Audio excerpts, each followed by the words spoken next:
ನಮಸ್ಕಾರ ವೀಕ್ಷಕರೇ, MMK TV ಕನ್ನಡಗೆ ಸ್ವಾಗತ. ನಾನು ಮೋಹನ್.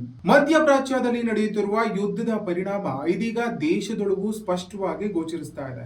ಎಲ್ಪಿಜಿ ಗ್ಯಾಸ್ ಸರಬರಾಜಿನಲ್ಲಿ ವ್ಯತ್ಯಯ ಉಂಟಾಗಿದ್ದು, ಇದರಿಂದ ಜನರು ಕೆಲವೊಂದು ತೊಂದರೆ ಅನುಭವಿಸ್ತಾ ಇದ್ದಾರೆ. ಈ ವಿಚಾರ ರಾಜಕೀಯ ಚರ್ಚೆಗೆ ತಿರುಗುತ್ತಿದ್ರು ತಜ್ಞರು ಮತ್ತು ಹಲವರು ಇದು ರಾಜ್ಯ ಅಥವಾ ಕೇಂದ್ರ ಸರ್ಕಾರದ ವೈಫಲ್ಯವಲ್ಲ, ಜಾಗತಿಕ ಪರಿಸ್ಥಿತಿಯ ಪರಿಣಾಮ ಅಂತ ಹೇಳ್ತಿದ್ದಾರೆ. ಇಂತಹ ಸಂಕಷ್ಟದ ಸಮಯದಲ್ಲಿ ರಾಜಕೀಯ ಪಕ್ಷಗಳು ಜವಾಬ್ದಾರಿಯುತವಾಗಿ ನಡೆದುಕೊಳ್ಳಬೇಕು ಎಂಬ ಅಭಿಪ್ರಾಯಗಳು ವ್ಯಕ್ತವಾಗ್ತಿವೆ. ಈ ಕುರಿತಾದ ವಿಶೇಷ ವರದಿ ಇಲ್ಲಿದೆ.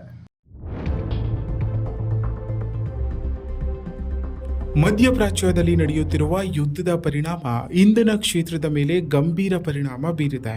ಹೌದು, ಮಧ್ಯಪ್ರಾಚ್ಯದಲ್ಲಿ ನಡೆಯುತ್ತಿರುವ ಯುದ್ಧ ಪರಿಸ್ಥಿತಿಯಿಂದಾಗಿ ಎಲ್ಪಿಜಿ ಸರಬರಾಜಿನಲ್ಲಿ ಸ್ವಲ್ಪ ಮಟ್ಟಿನ ವ್ಯತ್ಯಯ ಉಂಟಾಗಿದೆ ಎಂದು ಚಿಕ್ಕಬಳ್ಳಾಪುರ ಕ್ಷೇತ್ರದ ಲೋಕಸಭಾ ಸದಸ್ಯರಾದ ಡಾಕ್ಟರ್ ಕೆ ಸುಧಾಕರ್ ಅವರು ತಿಳಿಸಿದ್ದಾರೆ.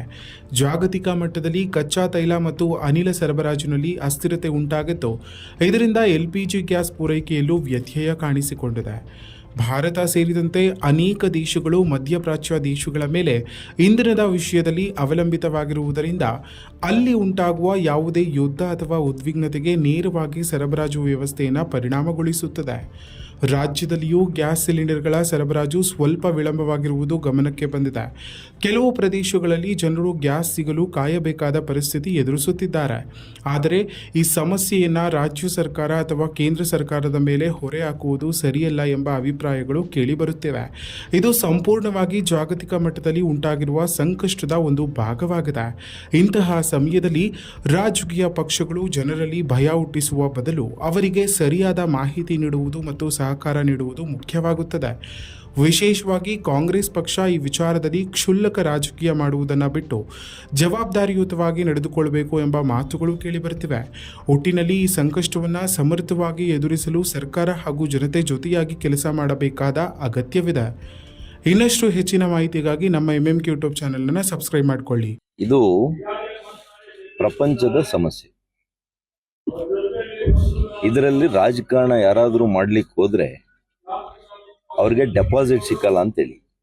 ವಿಶೇಷವಾಗಿ ನನಗೆ ಗೊತ್ತಿದೆ, ಈ ಕಾಂಗ್ರೆಸ್ನವರು ಅವರಿಗೆ ಅವ್ರ ಸರ್ಕಾರವನ್ನ ನಡೆಸಲಿಕ್ಕೆ ಯೋಗ್ಯತೆ ಇಲ್ಲ. ಇಂಥ ಭೀಕರವಾಗಿರ್ತಕ್ಕಂಥ ಯುದ್ಧ ನಡೀತಾ ಇದ್ರೂ ಕೂಡ ಮೋದಿ ಅವರ ರಾಜತಾಂತ್ರಿಕ ಯಶಸ್ಸಿನಿಂದ ಇವತ್ತು ನಾವು ಊಟ ಮಾಡ್ತಾ ಇದ್ದೀವಿ. 3 ಹೊತ್ತು ಪೆಟ್ರೋಲ್ ಸಿಗ್ತಾ ಇದೆ, ಡೀಸೆಲ್ ಸಿಗ್ತಾ ಇದೆ, ಗ್ಯಾಸ್ ಸಿಗ್ತಾ ಇದೆ. ಇವ್ರಿಗೇನಾದ್ರು ನಾಚಿಕೆ ಇದೆಯಾ? ಇದರೆಲ್ಲ ರಾಜಕಾರಣ ಮಾಡೋದು. ಕೋವಿಡ್ ಅಲ್ಲಿ ರಾಜಕಾರಣ ಮಾಡಿದ್ರು, ಇಂಜೆಕ್ಷನ್ ನಲ್ಲಿ ಮೋದಿ ಇಂಜೆಕ್ಷನ್ ಅಂದ್ರು. ಇವತ್ತು ಅಲ್ಲಿ ಪಾಪ ಸಾಯ್ತಾ ಇದ್ದಾರೆ ಜನ, ವಿಮಾನಗಳು ಹೋಗ್ತಾ ಇಲ್ಲ. ಪಕ್ಕದ ಪಾಕಿಸ್ತಾನದಲ್ಲಿ 50% ಜಾಸ್ತಿ ಮಾಡಿದ್ದಾರೆ ಬೆಲೆ. ಅಂದ್ರೆ ಎಷ್ಟಾಗಿದೆ? 300ರಿಂದ 400 ರೂಪಾಯಿ ಆಗಿದೆ ಪೆಟ್ರೋಲ್ ಡೀಸೆಲ್. ಹಾಗಾಗಿ ಇದೆಲ್ಲ ಕೂಡ ಎಮರ್ಜೆನ್ಸಿ ಸಿಚುವೇಶನ್. ಇವೆಲ್ಲ ತುರ್ತು ಸ್ಥಿತಿ.